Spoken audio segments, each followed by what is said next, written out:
Milhões de anos atrás, o planeta Terra era um lugar hostil. Gigantes ferozes travavam uma terrível batalha pela sobrevivência. E os pequeninos precisavam de agilidade para escapar dos predadores. Dinossauros de todos os tamanhos povoaram a superfície terrestre por mais de 170 milhões de anos.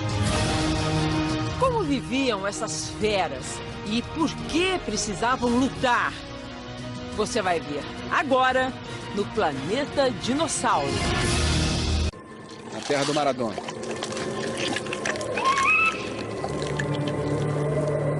Ao nascer, ainda simpático e miudinho, ele era uma presa fácil. Uma tentação para predadores de bico comprido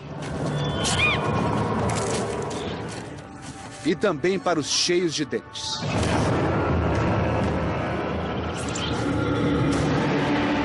Mas quando adulto, o nosso vizinho argentino assustava.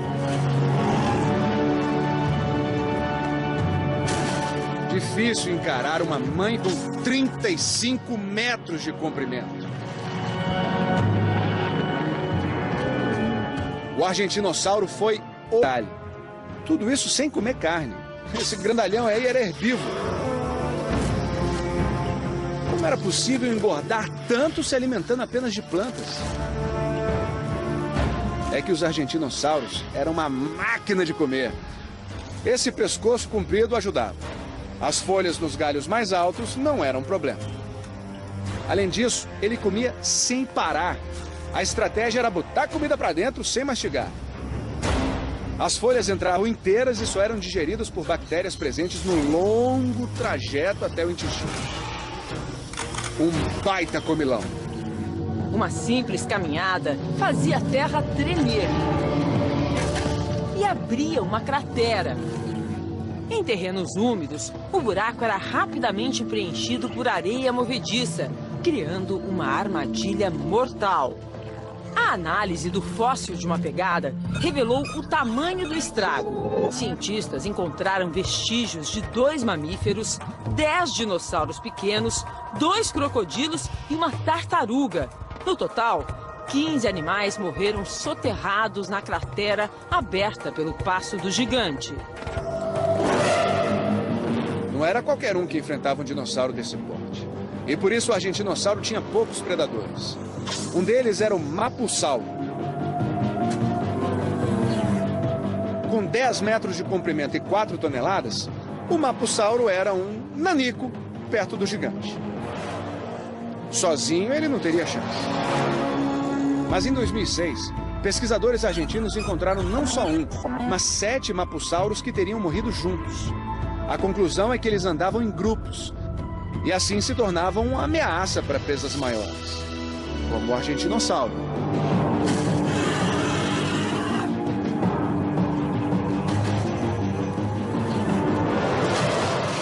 Os dentes do mapussauro eram como lâminas afiadas que eles usavam para o ataque e tiravam um bife do adversário.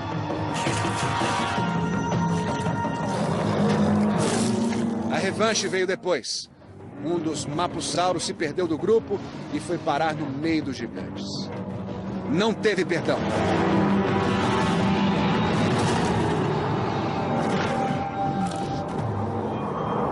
Um dia da caça, outro dia do caçador. Esse argentinossauro foi ferido por uma gangue de mapussauros. Indefeso, ele atraiu carnívoros de várias espécies. Com 39 toneladas de carne, o dinossauro serviu de alimento para dezenas de animais por vários dias.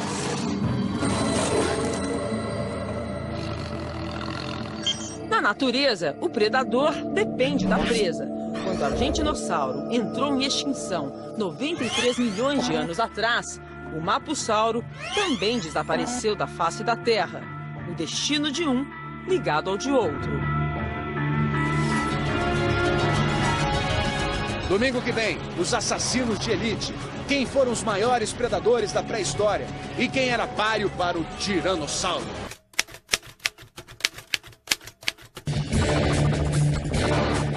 Dentada. cabeçada, arranhão. Desde os primórdios da Terra, na natureza impera a lei do mais forte. E na pré-história, alguns animais eram bem mais fortes. Esses gigantes faziam parte de uma elite de... Eram o olfato apurado e a força. Por causa do pescoço musculoso, ele tinha a mordida mais poderosa entre todos os dinossauros.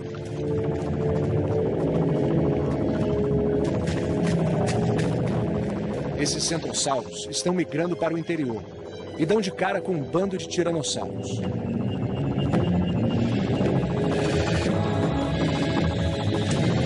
Os centrossauros tentam escapar pelo rio, mas a correnteza está forte demais.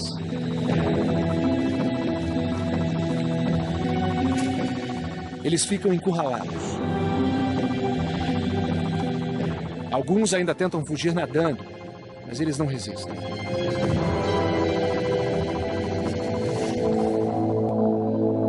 Quando o rio seca, o cemitério atrai carniceiros. Mas os ossos têm dono.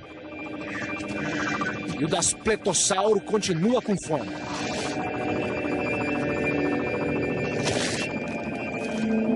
Durante o período Cretáceo, não havia ligação por terra entre os hemisférios norte e sul do planeta.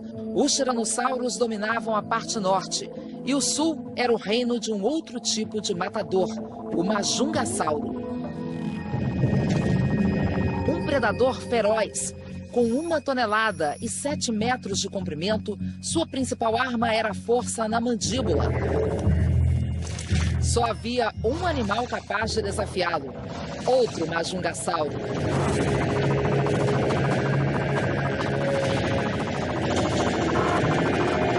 Cientistas descobriram que os Majungasauros não lutavam apenas por território.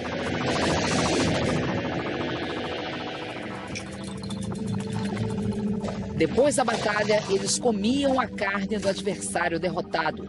Eram canibais. O maior de todos os predadores também viveu na África, onde hoje é o Egito. Em 1912, escavações revelaram ossos de 2 metros, que seriam espinhos de um dinossauro. O espinossauro tem esse nome por causa desses ossos que ele tinha nas costas. Com 11 toneladas e 17 metros de comprimento, ele foi o maior matador a caminhar sobre a Terra. Uma fera que também vivia onde hoje é o Brasil.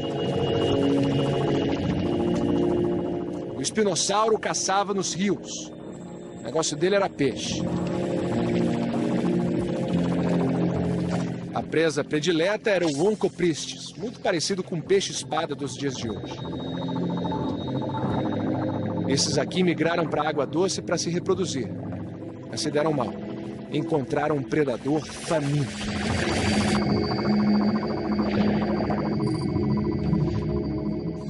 Espinossauros tinham mandíbulas compridas e narinas no alto da cabeça. Em 2008, cientistas analisaram fósseis de espinossauros em laboratório e concluíram que eles tinham furinhos parecidos com os de crocodilos, que poderiam ser sensores de pressão, muito úteis para caçar debaixo d'água. Um outro predador rondava o mesmo território. O Carcharodontossauro gostava de comer carne. Ele tinha 7 toneladas, 13 metros de comprimento e um fôlego danado para correr. E o bicho era ligeiro. Esse aqui, coitado, perdeu. O grandalhão espera a presa fraquejar para dar o golpe final. E não gostava de concorrentes. Ai de quem invadisse seu espaço.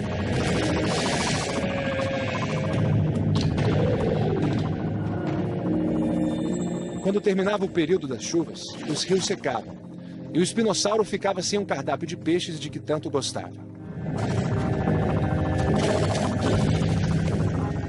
E entrava em competição direta com o Carcharodontossauro.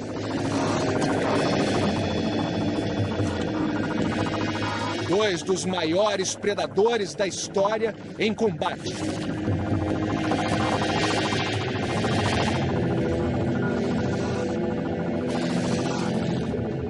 Dessa vez, o espinossauro venceu. Mas a disputa entre os dois só teria fim com a extinção desses dinossauros, 94 milhões de anos atrás. No domingo que vem, você vai ver. Alguns dinossauros eram mais espertos e assim levavam vantagem na luta pela sobrevivência. No Planeta Dinossauro.